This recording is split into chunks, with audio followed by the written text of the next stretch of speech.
Hey folks, welcome back to the channel. About 6 months ago, I put out a video called 3 Hot Titles Releasing in 2023. Some of those have come true and some of those have not. The 3 titles were Transients, Witchfire, and Remnant 2. Remnant 2 has been released and I'll probably have a video about that coming up here soon.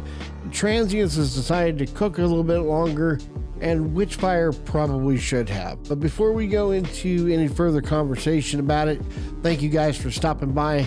My name is Gummerak, and we're going to be specifically talking about Witchfire today and some of the good and bad points that we have with it. We also have hit 906 subscribers of the 1,000 that we're trying to hit for the year. So if you guys are one of the many people that have hit that button, then thank you guys very much. Without you, this channel wouldn't even be here, and I greatly appreciate it. If you guys consider hitting that button, make sure you hit the bell notification to know when I put up a new video, because my schedule is kind of long at the moment, and this way I'll let you know when I put out a video. The small independent studio coming out of Warsaw, Poland, The Astronauts, has developers that have been working on titles like Darksiders 3, Gears of War, and the environmental designs of The Vanishing of Ethan Carter. The studio mentioned that they took a lot of cues from Destiny 2 because they wanted their gameplay to feel somewhat like that, but in a completely different universe. In this particular case, that definitely shines through with the combat, but we'll talk about that here in a little bit. For right now, what you need to know is that witches have either taken over the world, or at least areas, and that you have to cleanse the area as being a witch hunter known as a prayer.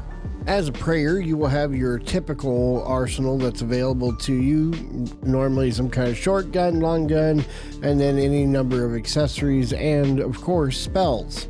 Along with your standard arsenal, you also get access to a demonic weapon, which can all be done inside of the research at your home base. You start off the game at your home base, which has very little to it because you're stuck in the side of a mountain, cloaked in some kind of magical spells so that the witch doesn't find your presence there. The more you start to kill things on the map, the more she starts to become aware of your presence there. We'll speak a little bit more about that here very shortly. In your home base, you will find an alchemy table where you can brew your healing potions. You'll find a research table that allows you to level with the collection of Witchfire that you gain from killing enemies. That's your Souls-like aspect for the game. Witchfire is used not only to level your character, but to research new guns, weapons, spells that are all available to you at the research station, located just a little bit past where you find your leveling station. Directly to the left of the entrance when you're walking towards the research station, you'll see where you can upgrade your guns and equip them for your loadout before you go into the next round. The rounds are based very similar to like Tarkov, and it is extraction based. And that's all there is to the home base before we start discussing the map. You'll actually enter the map through a portal, and you'll notice that you can either go back through that portal or you'll have access to 2 others. And the 2 other portals have things that are very specific to them, including taking time to open or even being risky to take to begin with. Once you teleport into the area, you'll notice that you have a static map that will stay the same every time you go in. However, it does have procedural generation for the hotspots that are around the map. The hotspots are labeled with icons to show you how dangerous the area is, but there will always be a boss on the map that will be in the same area. Currently, there are only 2 maps and 2 bosses to fight out of 6 areas. The additional maps and locations and bosses will be added down the road as they have launched the game into a surprising early access status that was never mentioned during its entire development. The good news is that the game is not a release to fix like most other titles that are being released in the AAA space right now. The game runs buttery smooth, and I haven't had a single crash since I started playing it. That somewhat makes up for the fact that there's a very severe lack of variety on the maps themselves, and the fact that they're static and only the locations change, but the locations can only change so much. So when you first play the game, the world feels very empty and kind of barren. and a little boring to play. One of my major complaints in games is just adding NPCs to areas that have people talking to you or doing things, but there's no population there, so it just feels like an empty talking room. That's not necessarily the case in this game, it just seems that the enemies are pretty sparse. However, that's very deceiving.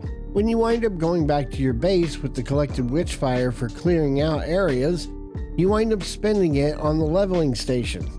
Every time you spend a point on the leveling station, the monsters go up and the variety changes of those monsters. Even at the lowest of levels, you want to be extremely careful though, because in true Tarkov fashion, for any game that's running an extraction model, the NPCs have to be dangerous. And they're extremely dangerous inside of Witchfire.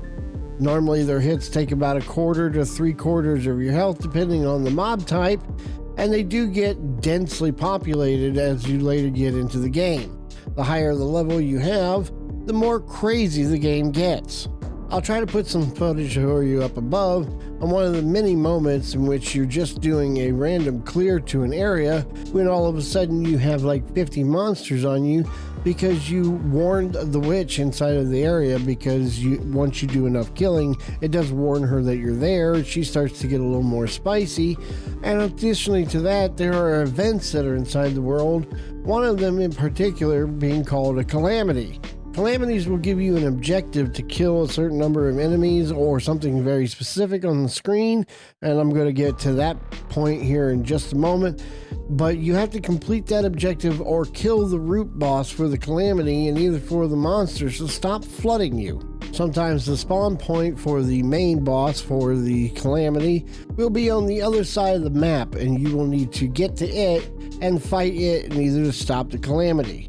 Believe me, fighting the Calamity boss is easier than any objective that you're going to have to complete for the Calamity, and you will soon find yourself in a world of hurt if you're not leveled up enough. There's a sweet spot that you have to find between leveling up and actually leveling your weapons, because as you level up, the monsters get harder and there's more variety and more of them. So you have to find the balance between being the right level and being under leveled for the area that you're in.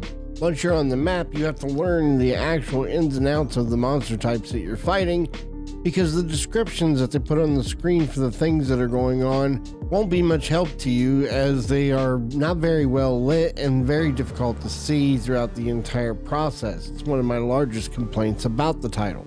The game does have an interesting mechanic to it in which it will put an indicator on the screen for anything you're about to catch that is off screen. So like arrows and bullets that are being shot off screen, and either to give you a fair chance to not just get mashed in the face by something random when you pop around a corner or go past a rock. I'm really hoping that they also patch this out, but there is a warning system that turns the entire screen red and the sky red. It's really neat how they actually did it, but also extremely distracting when you're trying to play the game. It's probably the one thing that I wish they would actually remove from the game, and that voice is heard across the board when it comes to the number of people who have played it, because they all say the same thing. That pretty much sums up the entire description of the game and some of the points of interest that I like and dislike about the game. However, the overall arcing feeling for the game is that it is a decent title for $40, but that depends on what you want out of a video game. I find myself not playing Witchfire as much as I thought I would. But then again, the game design is designed for you to pull the game out, play it for a little bit, and then put it away. There is a bit of a grind to it, and I haven't found anything with the game that keeps me playing it on a regular basis. Primarily because there's a very severe lack of content that's available for it. Luckily for us, it runs well enough, and as long as they don't mess with how well it runs, they can continue to add the maps to it. For $40, I think that's an alright buy. However, it does feel like the game should have cooked for a little bit longer, and either to make the game readily available off the bat with all the content rather than stretching it out over a year. It's going to be a long play and a hard sell, because people will have to wait and either get the full experience from Witchfire, because the opening experience for the first 2 maps falls a bit short when it comes to grabbing somebody's attention and keeping it there. It requires a time investment in either to get to the good stuff, and you don't even see it until you start getting into the upper levels. And by then, it doesn't matter which map you're on. The boss fights that are involved do provide a decent enough challenge in either for you to want to continue to play it, because it's difficult to defeat them and does require the grind to be completed in either to get it done. Although there have been some pretty cheesy builds that people have put together that do manage to at least swamp and kill the first boss pretty quickly. For me, overall, the title is a buy, and I will be happy to put a year into actually waiting for the content, just simply because I've been waiting for the game to come out for so long. I wish the company would have been more clear that they were going to go into an early access release for the game, and I wish it would have been available on Steam. But for now, we have it available on Epic, and it is actually running and buttery smooth, and does provide you with a fantastic witch hunter type of experience, and does try to combine some of the genres that everybody loves today. I am going to leave some gameplay above for you to see and get a feel for what it was like.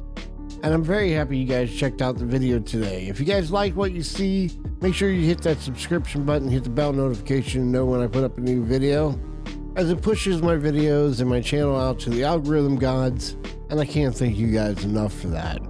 Thank you. Have an amazing rest of your week. Remember to tell your loved ones that you love them often. I'll see you in the next video. Peace.